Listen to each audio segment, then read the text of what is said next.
Hi, welcome back to Z-fari, the zombie novel.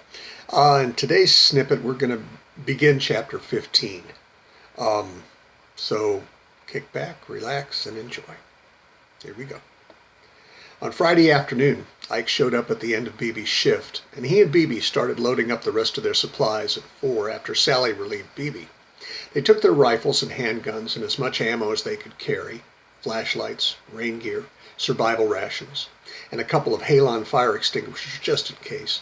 They put another 20 gallons of fresh water in 4 5-gallon jugs in the back of the truck. Ike and Beebe knew how dangerous it was out there. The Donaldsons probably didn't. Ike backed the loaded diesel pickup out of the garage and Beebe locked it up tight. Then they hauled ass, leaving a black telltale of diesel smoke to Peck. They got to the post office in about 10 minutes.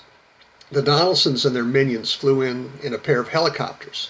The Donaldsons in a shiny gold Sikorsky S-92 VVIP outfitted for two to ride in luxury, and the goons in a rather pedestrian gray, maybe that color was supposed to be platinum, Eurocopter EC-175. It could seat 16, but 4 minions and a chef, along with enough supplies for the rest of the 16, rode in it then.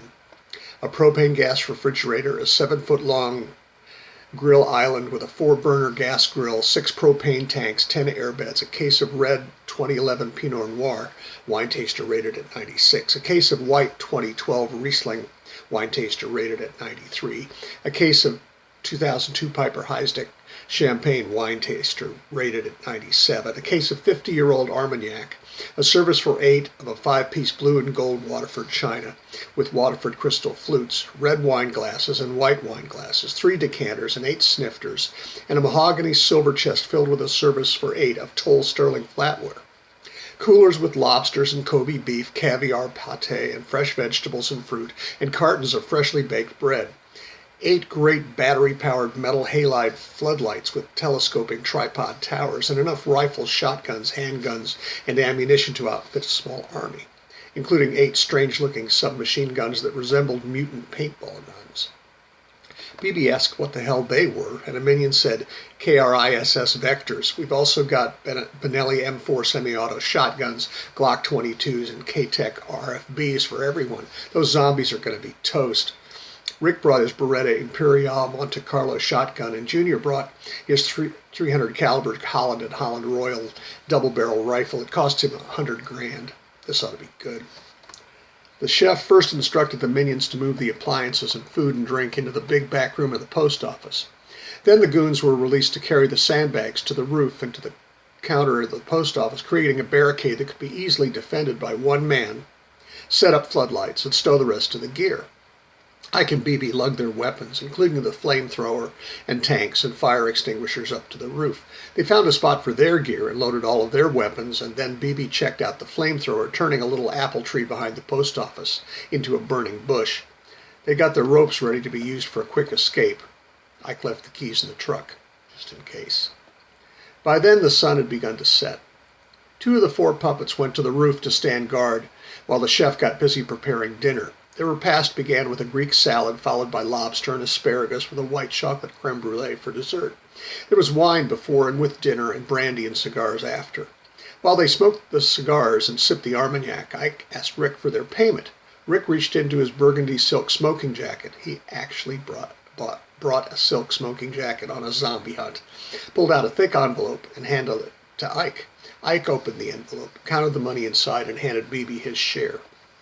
Now let's do some hunting, Ike said, emptying his snifter in one satisfying gulp. Junior pulled out an old Martin acoustic guitar and spent an hour or so murdering many of the songs Beebe had grown up loving. Beebe and Ike escaped by pleading fatigue. Otherwise, Beebe would have had to smash the pretty little guitar over Junior's head. Friday night was quiet. It was quiet and peaceful. An occasional owl hooted. Peck was far enough away from Wichita so that there was almost no light pollution. The stars filled the sky like they must have before electricity had come to blot them out. Ike and Beebe woke up at 7 a.m. Saturday morning. They went up to the roof, used the portable toilet, and cleaned up in the portable 2-room shower. The sun was coming up, and there was enough light to power the solar heater for the shower, so Beebe got warm water. This was the way to hunt the undead in style. Ike and Beebe looked out from the roof and talked to the goons on guard.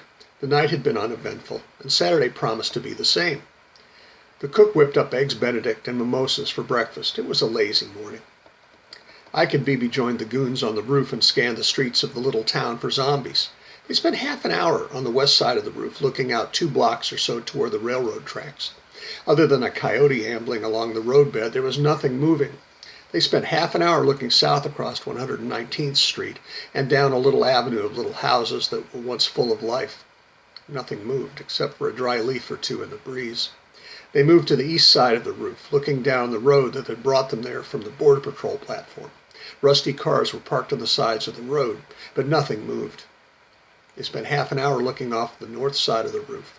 The back of the post office was bordered by a grove of tall trees, shade trees that must have reached 60 feet in the air, their dark green leaves a beautiful complement to the clear blue sky. As they scanned the field on each side of the post office, Ike and Bibi talked to the Donaldson's goons.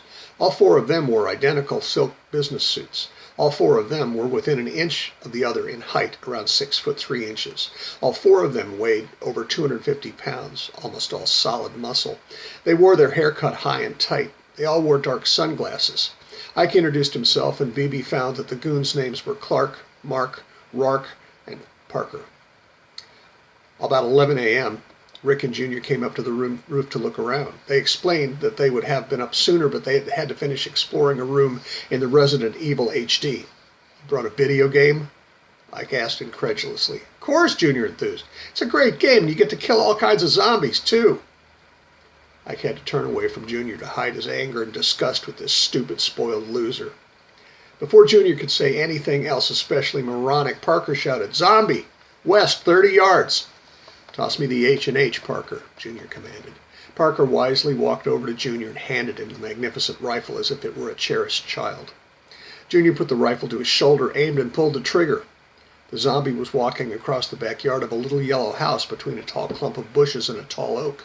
A fountain of splinters, yellow-painted wood, and sawdust exploded from the back of the house about 5 feet ahead of the zombie. "Damn," cursed Junior. "I let him too much." He aimed again and fired. This time the zombie was knocked onto its left side, on the ground by the force of the big round plowing into its right side below its ribs. A hit, but not a kill. Junior handed the big rifle back to Parker. "Load it, Parker, hurry, it's getting up." Parker reloaded the gun and handed it back to Junior. The zombie was getting back to its feet by now, turning in the direction of the shot that had ripped a great chunk out of its abdomen. Somehow it now seemed to know where to go to fill its irresistible need to destroy the humans and create more of its kind. Junior was aiming at the zombie again. It was closer. The zombie was also a much better target now that it had turned toward its prey. Junior pulled the trigger, and this time, the third time, was indeed the charm. His bullet flew straight and true and hit the zombie smack dab in its philtrum. The back of its head exploded over the back of the house, splattering zombie blood and brains across the cheery yellow house. "Yeah," yelled Junior. "First blood, first zombie. Come on, Parker, let's go get my trophy." Parker tried his best to dissuade Junior, but Junior was halfway down the stairs and out through the glass front door of the post office by the time Parker was able to get his first sentence finished. He had no choice but to hurry after Junior and see to his safety as best he could. They were back up on the roof within 5 minutes, Junior waving 2 new trophies. "Aw, Parker," Junior teased. "Don't look so sad. I caught off the ear by myself, and I needed your help to get that zombie dick. It's my second one. You had to take off its pants and grab that zombie pecker. I'll bet girl zombies do that all the time." Junior just about fell off the roof laughing. "Besides, I needed you to pull that wang tight so I could cut it off." Parker was looking more than a little green and excused himself. He walked to the far edge of the roof and threw up. Rick had just stood and watched while Junior got his first zombie of the trip. Now he was angry. "Mark, get me the Beretta," Rick shouted. "Now! I want my first zombie." A goon brought the Italian shotgun to Rick, loaded and ready. "Where are the damn zombies?" Rick yelled. Clark called from the east side of the roof. "2 in the street, walking this way about 100 yards and closing." Rick walked to the eastern edge of the post office roof. He raised the magnificent gun, took aim, and fired. A split second later, the head of the zombie on the left disintegrated. Rick aimed again and fired again. The second zombie lost its head. "2, Junior," Rick hooted. "2! Clark, run down and bring me their ears." "Rick," Junior asked in a dejected voice, "aren't you going to get the zombies' willies?" "You sick fuck, Junior," Rick said with a withering scorn. "Why in God's name would I want Dead old zombies, dead old dicks. That's just perverted. Hey, Rick. Junior attempted to explain his attraction to undead genitalia. Anyone can get an ear. A wanger is so much more personal. Jesus, Junior. Rick's contempt was palpable. Here come three more, Rourke yelled from the south edge.